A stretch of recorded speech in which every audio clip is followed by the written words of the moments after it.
Donc Alexis, pour une communication sur un œdème mystérieux. Bonjour à tous, donc merci pour l'invitation. Donc je présente un cas clinique qui permet un petit peu de rebondir sur les différentes idées qui ont déjà été exprimées, comme quoi il faut toujours ne pas regarder les patients, ne sont pas tous les mêmes, et essayer de dézoomer sur les cas.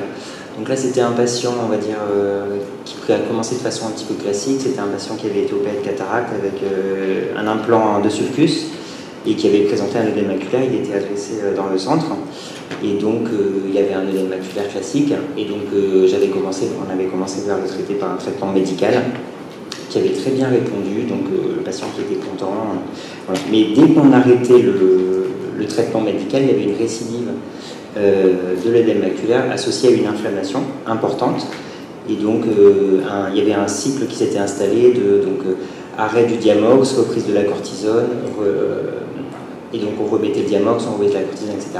Donc vraiment un cycle de récidive qui était installé, et donc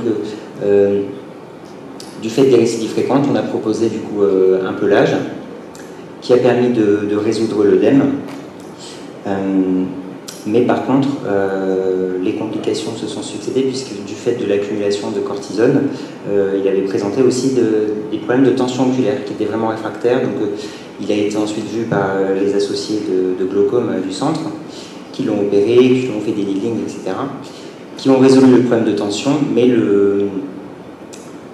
il faisait toujours des récidives d'inflammation au niveau de son œil, et donc toujours ce cycle d'inflammation, de tension et d'œdème qui se perpétuait.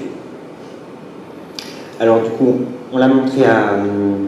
Alors tout le monde du cabinet l'a vu, on a passé beaucoup de coups de fil, j'ai montré à plein de gens.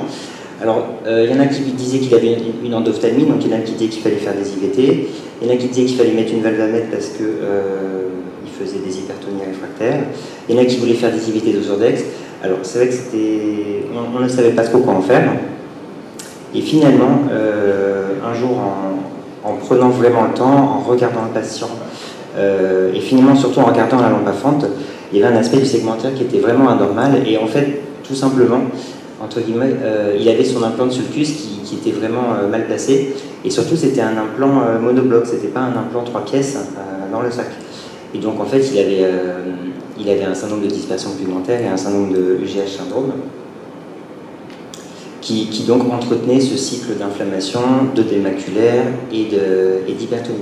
Donc voilà, donc j'ai fait juste un petit rappel sur la géométrie des implants, qui est très importante, et donc en effet les bords carrés et le fait que les implants monoblocs souvent n'ont pas d'angulation, donc ça va frotter sur l'iris, le corps ciliaire, et du coup ça entretient les inflammations.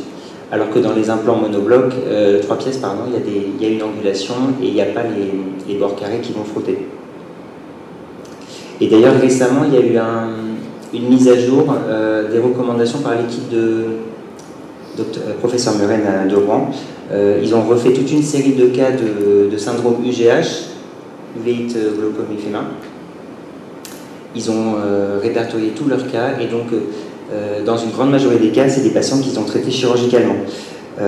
Et donc en effet, moi, mon patient, du coup, je lui ai enlevé son implant, je lui ai mis un implant 3 pièces.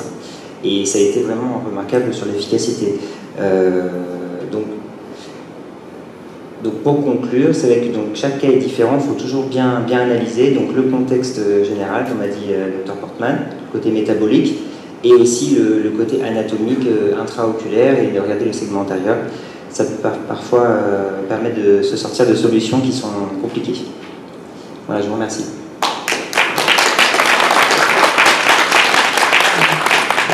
Merci Alexis pour ce beau cas. En fait, j'ai à peu près un cas exactement similaire au tien. C'était le même implant.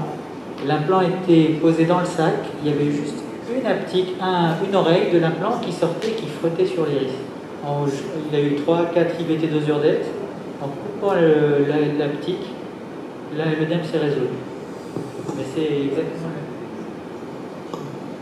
En fait, je pense que nous, d'ailleurs, c'est intéressant parce qu'actuellement, on n'a pas d'UBM au centre, et du coup, on n'a pas vraiment imagé le cas, etc. Alors après, du coup, on s'est dit, on s'est quand même intéressé à l'UBM, donc on va l'acheter, et on a eu un prêt de la machine UBM, et en fait, l'histoire réelle, c'est que quand on a eu la machine entrée, j'ai fait venir le patient et je lui ai fait l'UBM et c'est comme ça qu'on a fait le diagnostic. Et du coup, on se dit vraiment, on va essayer d'imager nos patients peut-être plus fréquemment, de regarder plus aussi le corps ciliaire et les sulcus avec l'UBM. Donc c'était aussi une démarche de nous aussi remettre en perspective nos pratiques, de ne pas uniquement faire des OCT, essayer de peut-être de faire, je sais que dans certains pays, ils font beaucoup d'échographie, beaucoup d'UBM. Nous en France, peu je pense. Donc voilà.